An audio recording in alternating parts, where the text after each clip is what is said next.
తాతను కక్కింది, యోనా తాతను చేప బయటికి కక్కింది.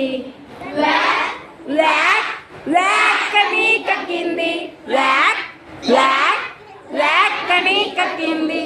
ఎందుకు కక్కిందో మీకు తెలుసా? ఎందుకు కక్కిందో మీకు తెలుసా? యోనా తాత తప్పు తెలుసుకొని ప్రార్థన చేసేదా.